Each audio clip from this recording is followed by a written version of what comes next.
l'intervention récente du ministre togolais des droits de l'homme, M.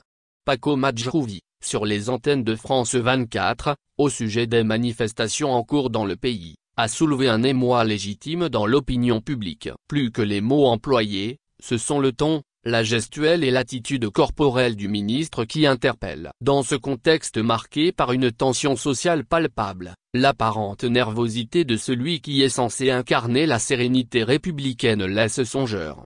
On attendait d'un ministre des droits de l'homme qu'il projette une image de responsabilité, d'équilibre et de retenue. Or, durant cette interview, M. Madjrouvi s'est distingué par une gestuelle nerveuse, un débit précipité et une intonation hachée, traduisant davantage une fébrilité politique qu'une maîtrise de la situation. Ce langage non-verbal, loin d'être anodin, trahit l'embarras du pouvoir face à une jeunesse qui, malgré la peur et la répression, continue de réclamer le retour à l'ordre constitutionnel. La communication gouvernementale exige de la hauteur de vue. On ne peut banaliser les manifestations d'un peuple en souffrance sous prétexte d'un ordre public dont la définition varie au gré des intérêts du régime. La parole publique doit rassurer, expliquer, assumer et apaiser. Elle ne peut se réduire à un théâtre d'autorité gesticulée. À cet égard, il est grand temps que la cellule de communication du ministre repense en profondeur les codes de représentation ministérielle. Les éléments de langage ne suffisent plus. Il faut travailler l'aisance médiatique, la cohérence du discours, mais aussi le langage corporel. Les bras qui s'agitent ne donnent pas du poids aux propos. Une communication d'État réussie repose sur la clarté, la posture, la maîtrise et surtout la justesse des mots. À défaut, elle révèle une attitude défensive qui nourrit le doute au lieu de dissiper les inquiétudes. Il est pour le moins regrettable que le ministre ait choisi une célébration traditionnelle regroupant une jeunesse d'une seule préfecture pour affirmer l'adhésion nationale des jeunes aux politiques gouvernementales. Cette instrumentalisation politique d'un événement coutumier s'est déjà heurtée à une réponse cinglante. Les chants populaires scandés par les jeunes présents traduisaient une désapprobation claire, dénonçant la récupération politique d'une tradition censée rassembler et non diviser. La politique détruit nos coutumes, était la chanson principale pour cette édition 2025 dans les arènes de lutte. Ce que le ministre n'a pas aussi dit, c'est que les visages des milliers de jeunes qui auraient conforté et applaudi le chef de l'État selon lui, étaient figés, fermés, marqués par une tristesse lourde et un silence pesant. Au point où le PC, Forgna Simbé, s'est vu contraint de leur demander s'ils étaient affamés ou s'ils souhaitaient manger avant de danser, tant l'ambiance évoquait davantage une veillée funèbre qu'une rencontre festive. Ce mutisme n'était pas neutre, il incarnait le cri étouffé d'une jeunesse désabusée, enfermée dans une précarité chronique, venue non pas par adhésion, mais dans l'espoir de gagner un billet de banque pour s'acheter, au mieux, un savon. Le ministre n'a pas jugé utile de préciser que ces jeunes, chaque année, se déplacent par nécessité plus que par conviction, dans une mise en scène devenue rituelle d'humiliation. Là où le pouvoir voit de l'enthousiasme, les jeunes manifestent leur désenchantement par l'apathie. Ce fossé entre l'image projetée et la réalité vécue traduit l'incapacité du gouvernement à entendre ce que le peuple dit, même lorsqu'il se tait. À peine cette manifestation de rejet passée, le ministre retombe dans les travers d'une communication réactive, incapable d'intégrer les leçons du réel. La répétition des maladresses révèle une dissonance entre l'image que le gouvernement veut projeter et la perception qu'en ont les citoyens.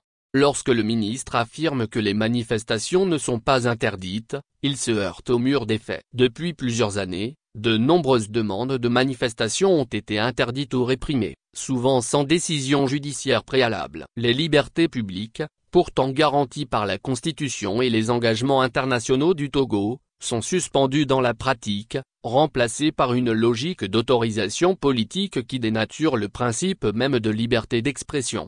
Le contraste est d'autant plus saisissant que le ministre s'exprime sur une chaîne aujourd'hui suspendue au Togo pour manque présumé de professionnalisme. Ironie du sort, cette même chaîne, accusée d'être partisane, lui ouvre grandement son antenne. À qui s'adresse-t-il finalement? Si les médias étaient véritablement engagés contre l'État, M. Madjrouvi n'aurait sans doute pas eu le loisir de s'y exprimer. Cette incohérence témoigne moins d'un désordre médiatique que d'une dérive autoritaire du régime, incapable de tolérer la contradiction.